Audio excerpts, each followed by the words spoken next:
Hey everyone, Mr. MC here. This is a guide for round 5 of the 2021 FIA Manufacturer Series taking place at Sardegna Sea with the Group 4 cars. Let's get this started.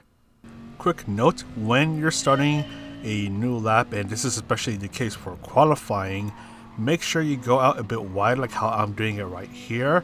That way you can get a bit of a late apex and get a faster exit. Brake balance is at -1 for time trial and qualifying, and for the race, brake balance is at +5 for the Viper. So your first braking point, just after the 100-meter board, and be careful about braking on the blue stuff as there won't be as much grip, so you'll need a slightly longer braking distance. Brake hard for a short while, quickly ease off of the brakes as you turn in, and once you hit the apex, you want to get on the throttle as soon as possible. Eventually bring yourself towards the left, and here comes one of the trickier turns. Brake just after you pass the 50-meter board. So in a moment I'll show right where I brake, so right around here before the gravel on the right. Quick burst of braking. Make sure you take a bite out of the inside of this turn, nail that apex, get on the throttle as soon as you can, and keep 2 wheels on the curb or on the tarmac. The S's can easily be taken flat out, but then for this final part of the turn, ease off of the throttle as you make this right turn and brake just before the curb ends, just before you pass the Marshall stand on the right. Use some braking control to bring yourself a bit more to the right, then go for a late apex, slowly ease off of the brakes as you turn in, get on the throttle as soon as you can, and clip this little part of the grass over here, and you're pretty much good to go. So that is all for the lap guide. Let's go ahead and take a look at the strategies. For the qualifying session, you only have 5 minutes to try to get a good qualifying time, and the moment that you come out of the pit stops, you want to find a Slipstream buddy, because Slipstream is going to be extremely useful for the qualifying session and for the race itself. You want to be within the 3/4 of a second gap between yourself and the car in front of you, so you'll be within their Slipstream range. Your car will go a bit faster, which does mean that you will need to brake a little bit earlier, especially as you're going down the main straight. But because you are going a little bit faster, that does mean that you will be shaving off a couple of tenths of your lap time. And for a small track like Sardegna Sea, those extra couple of tenths of a second that you shave off are going to be extremely useful, because the lap times that everyone will be getting in your room are probably going to be very close. So even if you manage to shave off just a tenth of a second, that can move you up at least 5 spots. And that's just an example, but this is to really show how important qualifying will be and how important Slipstream qualifying will be for this race. And also, of course, you want to make sure that you nail down your turns, because trying to get a good lap time, and this is without the Slipstream in consideration, will also help you in trying to get a really good qualifying position. So, for example, I'm doing this lap over here, and this was probably the best qualifying lap that I've ever done here at Sardegna Sea with the Dodge Viper, and I couldn't replicate this after, so I don't know how I did it, but this is just to show how important it is just to make sure that you nail down your turns.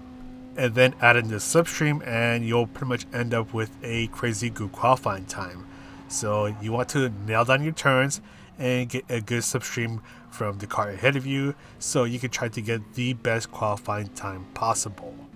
So we're going to eventually end this lap, and I'm somehow going to end up with a 55.7, and that one caught me by surprise, so I was pretty happy about that. But anyways, so let's say you finish doing a qualifying lap. You can do the jump out and jump back in strategy. So this is where you press options, exit, and in the lobbies you press enter course, or in the race day itself you press the qualifying button. So what this does, it brings you back to the pit stops with a fresh set of racing soft tires.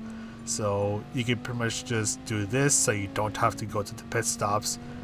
Just do another outlap, another qualifying lap, and then rinse and repeat until you run out of time.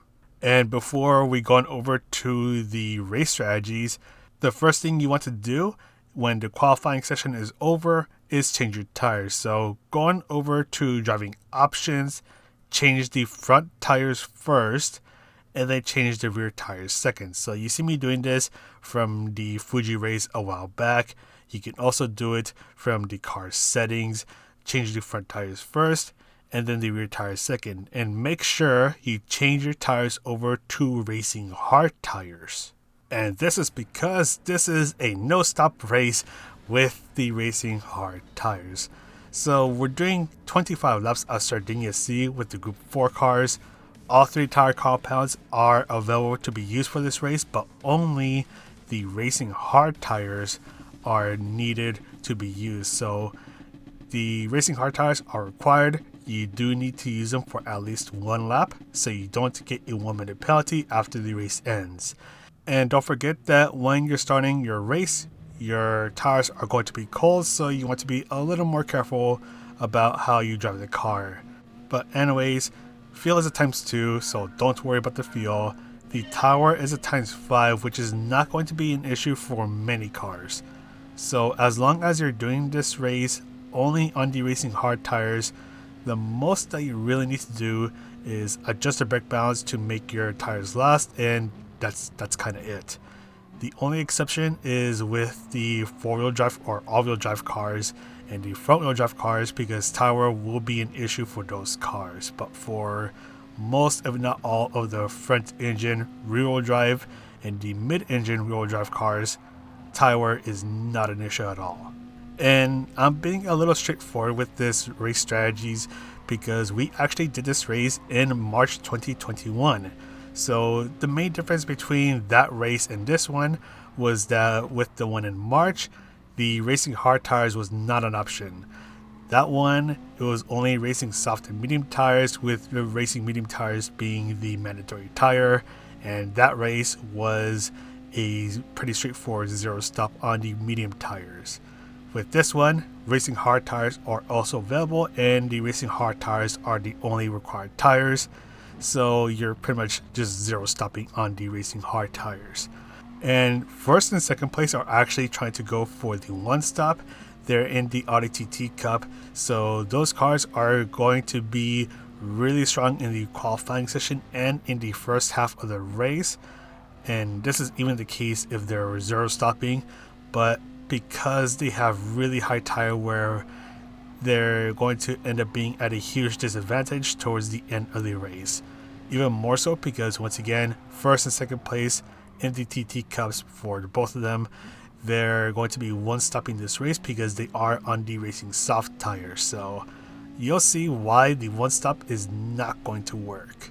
Meanwhile, third place and I, we're both on the racing hard tires, and we're just going to be working together, kind of just mind our own businesses and just help each other out, so we can pretty much just easily catch up to the TT Cups later down the line.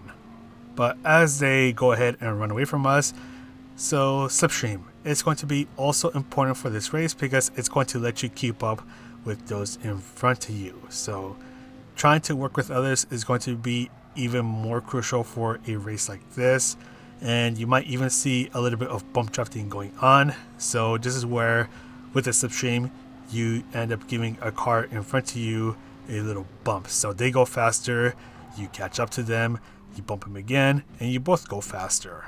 Just make sure you don't do the bump draft just before a braking point, otherwise that'll pretty much be considered a punt. But let's skip on over towards lap 17, and this is where the soft tire users come at a huge disadvantage, even more so if you're in a front wheel drive car. So second place is not too far ahead of us, and he's actually going to end up pitting. And the thing is that the tire wear is an issue for those doing the 1 stop, so even though you do get a huge gain in the start of the race, that gain or that advantage is slowly going to dwindle down to the point where it becomes a bit of a liability. I think that's a word, liability. So it's not going to give you an advantage at some point. Usually around lap 15, that's where you're not getting the soft tire advantage. So eventually at some point, if you're one-stopping, you'll be in trouble because you need to find a way to create a 20-second gap between yourself and the hard tire users, and it's not really going to happen. So the person who pitted, and I have a highlighter right here, they were 13 seconds ahead when they pitted, so they're going to end up around 7 to 8 seconds behind us now because the pit loss is 20 seconds. So if you can find a way to create a 20-second gap between yourself and a hard tire user, perfect. Then yeah, you can go with the one stop. But for most of us, it's not really going to be possible to create that 20-second gap. And if you're in a front engine mid-wheel drive or mid-engine rear-wheel drive car, it's pretty easy to match the tires. So for example, right here, we're in the final lap and tire wear, not an issue for me. And I'm going to assume it's pretty much the same situation with the Jaguar in front of me. The only case is that with the four-wheel drive or all-wheel drive and the front-wheel drive cars, even if you're no stopping, tire wear does eventually become an issue, but you're still going to be faster going for the zero stop instead of the one stop. So yeah, zero stop, that's pretty much the way to go. Qualify on the racing soft tires and do the race on the racing hard tires, because this is pretty much a copy and paste race from 2 months ago, albeit with a few changes. Although pretty much the race strategy is still the same. It's a zero stop. So let's go ahead and take a look at the penalty serving zones and places to overtake. The main straight, pretty much one of the better places to get the overtake done, especially with the use of Slipstream. Also, if you're trying to pass someone, make it fast and clean, because if you end up in a long battle with someone, you're going to lose a lot of time, and that could potentially cost you the Slipstream of the pack of cars in front of you, which means that you're going to get left behind. So the main straight that we just went through, one place to get the overtake done, just try to make it fast and clean. This second left turn, I wouldn't suggest going for an overtake unless if this is the final lap that we're talking about, but in the middle of the race, I don't suggest going for an overtake. And this part right here, the S's, single file line, and for the final hairpin, there are many different lines that can be taken here, which means that it is possible to get dive done here, so you do want to be careful about that. It's a really good place to get the overtake done, but it is possible for dive bombs to happen there. But yeah, that's pretty much the places to overtake. The penalty serving zone, you might have missed it. It's hanging out in between the first and second left turns.